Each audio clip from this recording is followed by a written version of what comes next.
What's going on, sports card hobby family? We are back again for another video. The card trimming talk doesn't stop. We actually have a quick update on the Ohtani rookie card that was graded a PSA 10 that was in a BGS 9 holder. Scandal. Yes, exactly. But Before I get started, you're looking for daily card content, collectibles content, but you don't know where to look. You found it. Hit the subscribe button down below. Make sure to hit the like button if you do like what you hear. It helps to spider these videos out to the masses. Before I get started, guys, these little suckers, SlabMags, selling like Cabbage Patch Babies in the 80s.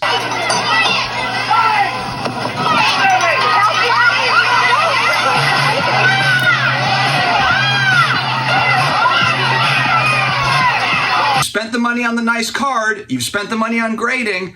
What's another few bucks on some killer protection, UV protection? You don't want the surface or the autograph to fade if applicable. Get some SlabMags, friends. The only place on the internet where you get 10% off in the link down below. Check it out. So as I said a few days ago, my buddy Neo Cards and Comics YouTube channel, he put out a video, and that was the first I'd heard of this Ohtani card that was sitting in a BGS holder, and then a couple months later, a month later, it was now in a PSA 10 holder, and you might be thinking, oh, whatever, he cracked it, sent it into PSA, what's what? Okay.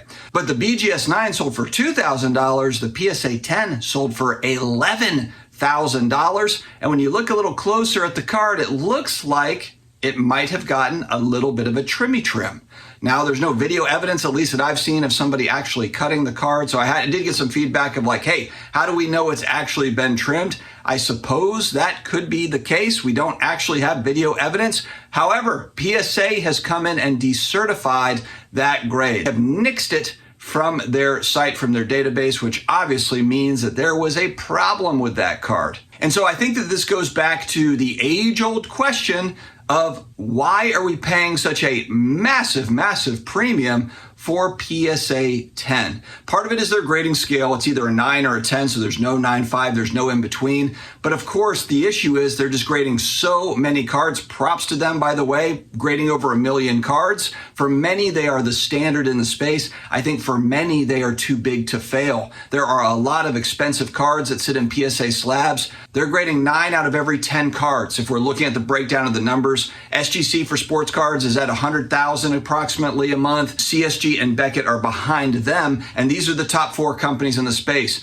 PSA is way, way far ahead in terms of volume and capacity of what they're grading. They have many more graders, but of course the problem is when you're grading so many cards, there is going to be mistakes that happen. There's going to be stuff that slips through. You've got a new grader that's now learning how to grade cards. And I'm not saying I understand their training program. I'm not saying that they hire someone and then the next week they're out there grading Michael Jordan rookie cards. I'm sure it's much more in depth than that. But with the number of cards flying through PSA, there's probably a lot of higher end cards or mid-tier cards like this one, I would think. And many would think like, oh, this is a higher end card at $10,000. How many cards does PSA see that are in that range every month? Probably a lot, frankly. I mean, a $2,000, a $5,000, a $10,000 card, it's not that abnormal these days. It's not atypical. I'm just throwing words together. Atypical. It's not atypical. They probably see so many of these. So are there senior graders that are looking at every single one of these higher end cards or these mid-tier cards?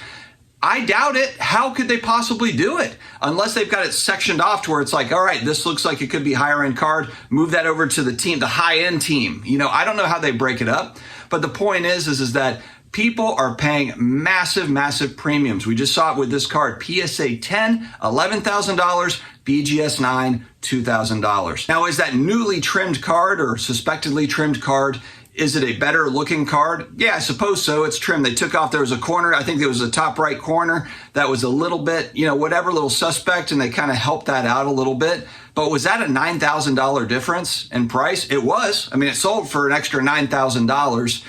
I don't know, guys. I mean, there's been so much talk about the vintage stuff with trimming. And frankly, I think that's gone back years and years and years before there was ever even grading. I remember when I was 9, 10 years old in a card shop, and these guys had, you know, fine to near mint to mint, gem mint written out. This was before third-party grading, or just as third-party grading was starting out. And it was the dealer that was saying, hey, this is a near mint to mint card. So if you're the customer, you're kind of, I guess, taking the dealer's word for it, or you're looking at it and saying, you know what, I don't think that this is mint. I think it's near mint. What was stopping guys back then from doing it? Now we have some technology. We've got the internet. We can look at images. We can compare different things. We've got some sort of way, to figure this stuff out. But think about back in 1990, 1995. There was no way to figure this out. There's no way to be able to keep track of these things. You talk about a real wild, wild west. That's what the real wild west, going back to the 90s and into the early 2000s. And that's kind of what Jason Kuntz was talking about when he was on Jeremy Lee's show.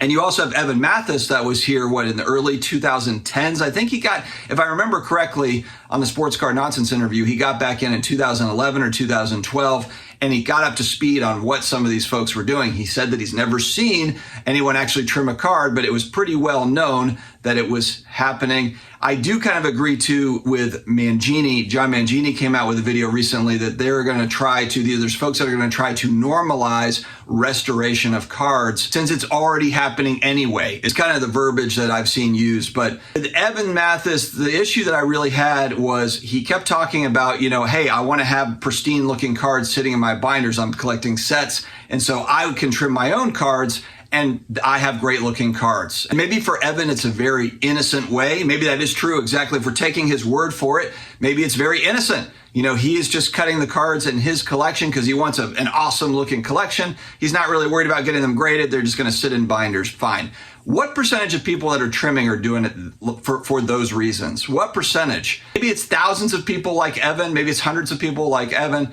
But I have to believe, going back to this Ohtani card, $2,000 to $11,000, I mean, money makes people do wild things. And if all you have to do is carefully cut an edge to where you've got a sharp corner on one side, and it's an extra $9,000 for you, that's a lot of money if you scale that. If you're scaling it even to a small degree, for most people, that's significant money. Money is the big motivator behind trimming and altering and pressing and these sorts of things, pressing out a crease. I don't think the main motivator is to make sure that your collection looks pristine in binders. Maybe it is for Evan. We'll take him at his word for it that's what he was doing it for.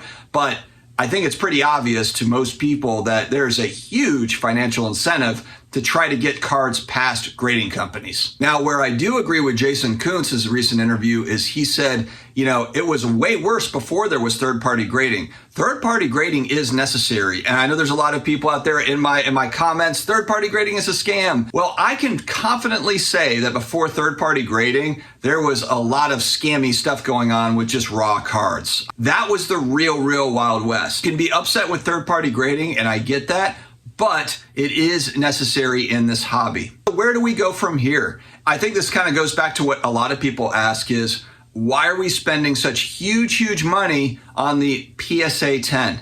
More so you see it resale value, with SGC 10 versus BGS versus PSA, and you've seen a growing gap between PSA and the other companies. And maybe it's just a comfort level in the fact that, hey, look, PSA is grading way more cards than everybody else. Maybe the hobby does feel that they are too big to fail in the sense that they're the clear number one in terms of volume. And so I'm going to go with them because they have the majority of the slabs out in the market. Maybe that's what it is. PSA does have somewhat of a guarantee attached to what they're doing. So maybe that's part of it. I've heard there's a lot of stories though about that. And so going back when we're talking about a lot of the trimming talk, it's been around vintage cards, a lot of these old time cards that are sitting in old slabs possibly that might have slipped by.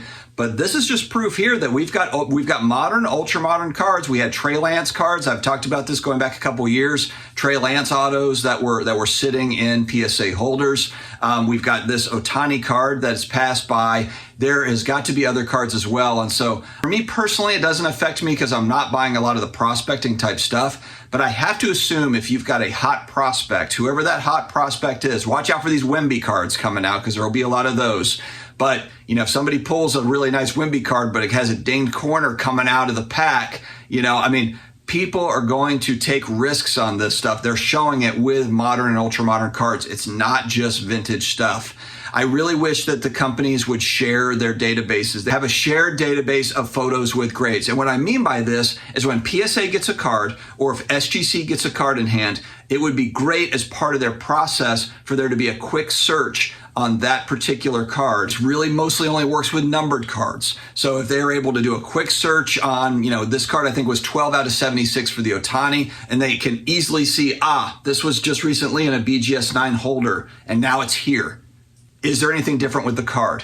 I would think that that would be kind of a basic thing, that they could do. And again, it's another part of the process. I think part of the issue, again, is they're grading so many cards and they're grading them quickly. This is another step in the process, slows them down a little bit. But if it could just be a quick search by the person that's inputting the card into the system, there's kind of the shared database of, the big four, CSG, CGC, BGS, SGC, PSA, and they're sharing information. Now they're all really doing the scans. They're grading and they're scanning the cards, taking a look at that scan, quickly looking and assessing. And look, maybe that slows down the process for us. Maybe instead of an order coming back in, 5 days, it comes back in 7, or instead of 30 days, it's 35 days. But I am certain that most collectors out there would be perfectly fine if it takes another few days, because they've got to run kind of that background check on numbered cards. It's going to be trickier with cards that are not numbered. It's going to be really tricky.